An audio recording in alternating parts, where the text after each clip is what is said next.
आज हम बात करेंगे शाक्त धर्म के विषय में। शक्ति को इष्ट देवी मानकर पूजा करने वालों का संप्रदाय शाक्त कहा जाता है। प्राचीन भारतीय देव समूह में देवताओं के साथ साथ देवियों का भी महत्वपूर्ण स्थान रहा है तथा शक्ति यानी देवी की पूजा अत्यंत प्राचीन काल से होती रही है। वैष्णव तथा शैव धर्मों के समान शाक्त धर्म भी अत्यंत लोकप्रिय रहा है। क्रमशः शक्ति के साथ कई नाम जुड़ते चले गए, जैसे दुर्गा, काली, भवानी, चामुंडा, रुद्राणी, लक्ष्मी, सरस्वती इत्यादि। भगवान शिव की पत्नी माँ पार्वती को शक्ति भी कहते हैं। यही सती, दुर्गा और भगवती हैं।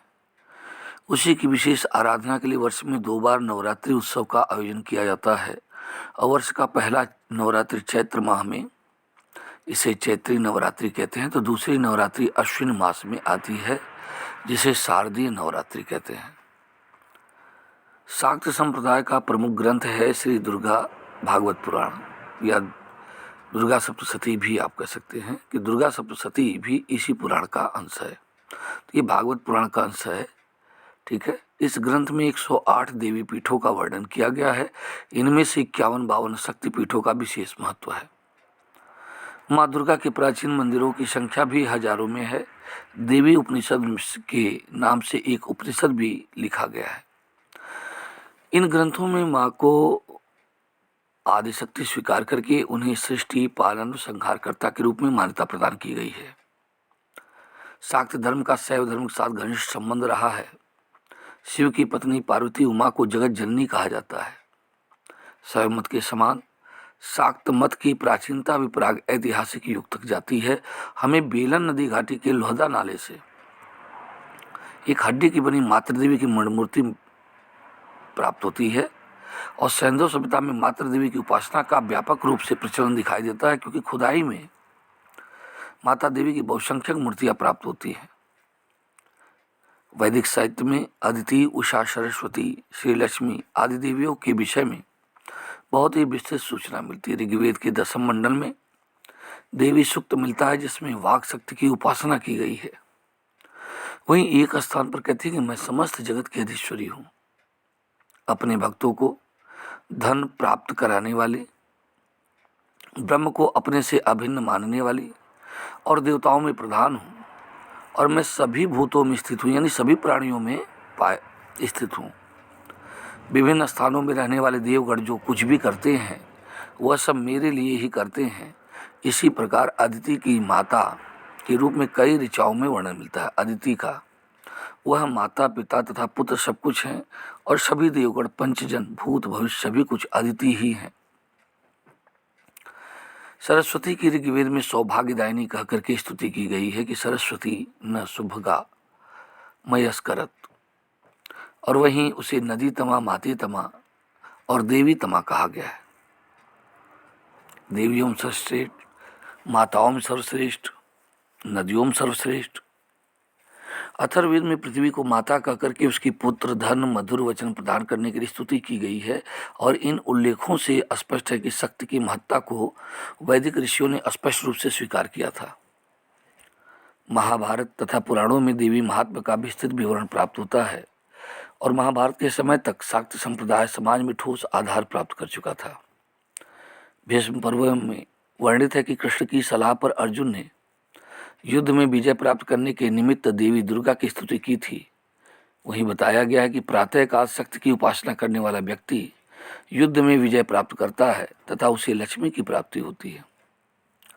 विराट पर्व में युधिष्ठिर ने देवी को विंध्यवासिनी, महिषासुरमर्दिनी, यशोदा के गर्भ से उत्पन्न, नारायण की परमप्रिया तथा कृष्ण की बहन कह करके उनकी स्तुति की है। बताया गया है कि देवी ने नंद गोप के कुल में यशोदा के गर्भ से जन्म लिया। कंस द्वारा कन्या रूप में शिला पर पटके जाने पर वह आकाश मार्ग से चली गई तथा विंध्य पर्वत पर जाकर बस गई। पुराणों में भी विंध्य पर्वत को देवी का निवास स्थान बताया गया है। अगर हम उत्पत्ति संबंधी कथा कहें तो मार्कंडेय पुराण में यह वर्णित है कि महिषासुर का वध करने के लिए विष्णु, शिव, ब्रह्मा, इंद्र, चंद्र, वरुण, सूर्य आदि देवताओं के मुख से निकलने वाले तेज पुंज से शक्ति की उत्पत्ति हुई। उसे सभी देवताओं ने अपने अपने अस्त्र प्रदान किए। शंकर ने शूल तो विष्णु ने चक्र, वरुण ने शंख, वायु ने धनुष बाण युक्त तरकस, अग्नि ने तेज, इंद्र ने वज्र, यमराज ने दंड, ब्रह्मा ने कमंडलू और काल ने ढाल और तलवार तथा विश्वकर्मा ने परशु देवी को भेंट किया था। उस शक्ति ने महिषासुर का वध किया, जिससे उसे महिषासुर मर्दिनी के नाम से वो विख्यात हुई या प्रसिद्ध हुई। मार्कंडेय पुराण में माँ दुर्गा की कथा और स्तुति से संबंधित दुर्गा सप्तशती नामक अंश है, जिसका पाठ नवरात्र के दिनों में अत्यंत श्रद्धापूर्वक किया जाता है। एक अन्य कथा में बताया गया है कि देवता जब शुंभ और निशुंभ जैसे असुरों से पीड़ित हुए, तब उन्होंने हिमालय पर्वत पर जाकर के आराधना की। इससे प्रसन्न होकर देवी ने अपने को प्रकट किया और असुरों का विनाश कर डाला, और अब वह अंबिका, काली, चामुंडा, कौशिकी आदि नामों से विख्यात हुई। अब प्रश्न उठता है कि देवी की उपासना कितने रूपों में की जाती है। तो देखिए, देवी की उपासना 3 रूपों में की जाती है: शांत सौम्य रूप, उग्र या प्रचंड रूप, और तीसरा है काम प्रधान रूप। उपर्युक्त तीनों के अंतर्गत अनेक देवियों की कल्पना की गई है। देवी के सौम्य रूप की उपासना क्या है? उमा, पार्वती, लक्ष्मी आदि नाम उनके सौम्य रूप के ही प्रतीक हैं। दुर्गा, चंडी, कापाली, भैरवी आदि नाम उनके उग्र रूप को प्रकट करते हैं। और कापालिक कालामुख संप्रदाय के लोग इसी रूप की आराधना करते हैं। इसमें देवी को प्रसन्न करने के लिए पशुओं की बलि दी जाती है और सुरा मांस आदि का प्रयोग मुख्य रूप से होता है। सौम्य रूप का मंदिर जम्मू के निकट वैष्णो देवी जी का है, माँ वैष्णो का है, जहाँ महालक्ष्मी, महासरस्वती और महाकाली विराजमान है। इसी प्रकार से एक मंदिर सतना मध्य प्रदेश के समीप मैहर में ऊंची पहाड़ी पर स्थित है, जो माँ शारदा के नाम से विख्यात है। और तीसरा विंध्याचल अष्टभुजी माँ है, जो मिर्जापुर उत्तर प्रदेश में अवस्थित है। काम प्रधान रूप में देवी की उपासना शाक्त लोगों द्वारा की जाती है, जो उसे आनंद, भैरवी, त्रिपुर सुंदरी, ललिता आदि नाम प्रदान करते हैं। देवी के तीनों रूपों के मंदिर भारत के विभिन्न भागों में आज वर्तमान में है। असम का कामाख्या मंदिर देवी के काम प्रधान रूप का प्रतिनिधित्व करता है, जबकि कलकत्ता स्थित काली माँ का मंदिर जो है, जो दक्षिणेश्वर की है, वो उन्हें उग्र रूप का माना जाता है। अगर हम बात करें ऐतिहासिकता की, तो शक्ति पूजा का प्रथम ऐतिहासिक पुरातात्विक प्रमाण कुषाण शासक हुइस्क के सिक्कों पर अंकित देवी के चित्रों में मिलता है। इससे पता चलता है कि ईसा की प्रथम सदी तक देवी की मूर्तियां बनने लगी थी। गुप्त काल में पौराणिक हिंदू धर्म की उन्नति हुई। इस समय विभिन्न देवताओं के साथ साथ देवियों की उपासना भी व्यापक रूप से की जाती थी। नचना कुठार भी इस समय माँ पार्वती के मंदिर का निर्माण हुआ।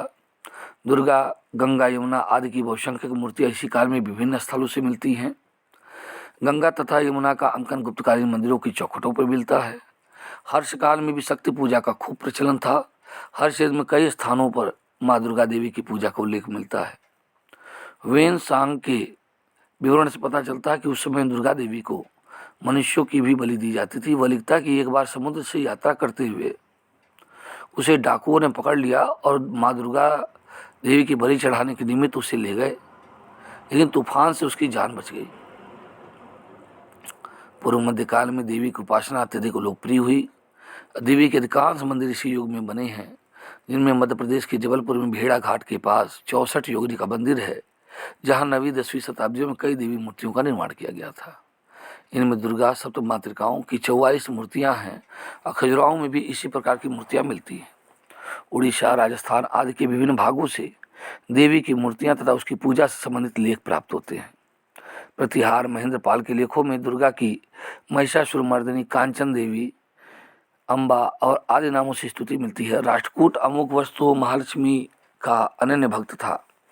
संजन लेख से लगता है कि उसने एक बार अपने बाएं हाथ की अंगुली काटकर देवी को चढ़ा दिया था। और पूर्व मध्यकाल के साहित्यकारों और विदेशी लेखकों ने देवी के मंदिरों तथा उसकी उपासना का उल्लेख किया है। कल्याण के विवरण से पता चलता है कि शारदा देवी का दर्शन करने के निमित्त गौड़ नरेश अनुयायी कश्मीर आए थे। शाक्तों की तांत्रिक विचारधारा, देखिए शाक्तों की तांत्रिक विचारधारा जो है उसका आधार है शक्तिवाद, और इसमें 2 बहुत महत्वपूर्ण हैं। एक तो हैं समयाचारी, ठीक है, और दूसरे हैं कौल मार्गी। तो अगर शक्तिवाद को देखें तो कश्मीर स्वयं शक्ति को शिव की अंतर्निहित प्रकृति तथा सर्वोच्च शक्ति मानता है और यही संपूर्ण सृष्टि में व्याप्त है। तांत्रिक धर्म का लक्ष्य ज्ञान कर्म समुच्चयवाद पर केंद्रित है, जिसमें जप तप मंत्र पर विशेष बल दिया जाता है। इसी के द्वारा साधक स्वास्थ्य धन और शक्ति की प्राप्ति करता है। संप्रति शाक्त उपासना के 3 प्रमुख केंद्र हैं, कश्मीर, कांची और असम।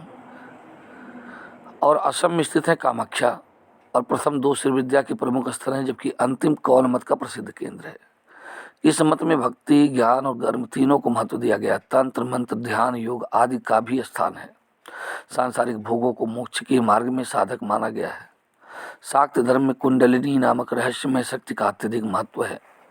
साधना और मंत्रों के द्वारा जब यह शक्ति जागृत की जाती है तभी मुक्ति मिलती है। कौल मार्गी शाक्त पंचम प्रकारों में मदिरा मांस मत्स्य मुद्रा मैथुन की उपासना के द्वारा मुक्ति पाने में विश्वास रखते हैं और उनकी आचरण अत्यंत घृणित है। इस मत में भैरवी साधना जैसी अनेक साधना पद्धतियों का निर्माण किया गया है। ठीक है, पद्धतियों का निर्माण किया गया है। थोड़ा सा दूर चला गया, वही कट गया।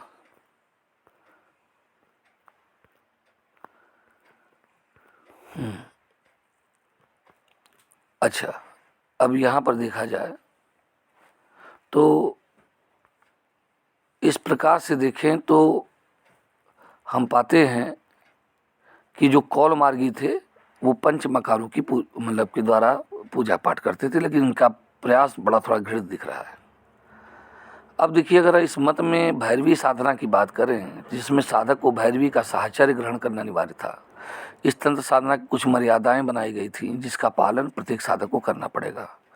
इसके अनुसार भैरवी शक्ति का ही एक रूप होती है तथा तंत्र की संपूर्ण भाव भूमि शक्ति पर आधारित होती है। शक्ति उपासकों के वाम मार्गी मत में पहले मध्य को स्थान मिला, इसके बाद बलि प्रथा आई और मांस का सेवन होने लगा। बाद में इसके भी 2 हिस्से हो गए। जो साधक मध्य और मांस का सेवन करते थे उन्हें साधारण तांत्रिक कहा जाता था, और मध्य मांस के साथ मीन मछली मुद्रा विशेष क्रियाएं जो हैं मैथुन स्त्री संसर्ग आदि 5 मकारों का सेवन करने वाले तांत्रिकों को सिद्ध तांत्रिक कहा जाता था। जन साधारण इन सिद्ध तांत्रिकों से डरने लगा और साधारण तांत्रिक और सिद्ध तांत्रिक दोनों ही अपनी अपनी साधनाओं के द्वारा ब्रह्म को पाने का प्रयास करते थे और पंच मकारों के द्वारा अधिक से अधिक ऊर्जा बनाई जाती थी। इस ऊर्जा को कुंडलिनी जागरण में प्रयुक्त किया जाता था। अब उसी में एक जो आता है आपका समयाचारी, ठीक है ना, समयाचार दक्षिणाचार्य वामाचार, ये इसको तो हृदय चक्र भावना के साथ 5 प्रकार के साम्य धारण करने वाले शिव ही समय कहलाते। इसमें शिव और शक्ति का सामंजस्य है, ठीक है ना। तो शिव और शक्ति, शिव शक्ति, तो सामरस्य नहीं, वो सामंजस्य है। और समयाचार साधना में मूलाधार से सुप्त कुंडली को जगा करके अंत में सहस्त्रार में सदा शिव के साथ ऐक्य कराना ही या एक कराना ही इसका मुख्य उद्देश्य होता है। कुल का अर्थ होता है कुंडलिनी और अकुल का अर्थ होता है शिव। अब दोनों में जब हम सामंजस्य कराते हैं तो उसके लिए पंच मकारों का सेवन होता है। इसमें ब्रह्म हृदय से स्रवित मधु को मदिरा कहा गया और वासना रूपी पशु का वध जो है मांस। ईड़ा और पिंगला के बीच प्रवाहित श्वास प्रश्वास जो है मत्स्य है और प्राणायाम की प्रक्रिया से इसका प्रवाह मुद्रा है और सहस्त्रार में मौजूद शिव से शक्ति रूप कुंडली का मिलन में मैथुन है। तो इसमें कुछ अलग तरीके से दार्शनिक व्याख्या मिलती है समयाचार में। अब हम बात करेंगे आगे शाक्त संप्रदाय में देवी की स्तुति। देखिए, शाक्त संप्रदाय में देवी की स्तुति प्राय 3 प्रकार की जाती है। महापद्मवन, इसमें शिव की गोद में बैठी हुई देवी का ध्यान किया जाता है और उसका ध्यान हृदय और मन को आह्लादित करता है क्योंकि देवी स्वयं आनंद स्वरूपा है। श्री चक्र, इसमें भूर्जपत्र रेशमी वस्त्र स्वर्णपत्र की सहायता से 9 योनियों का वृत्त बनाकर मध्य में एक योनि का चित्र खींचकर चक्र बनाया जाता है, इसे श्री चक्र कहते हैं।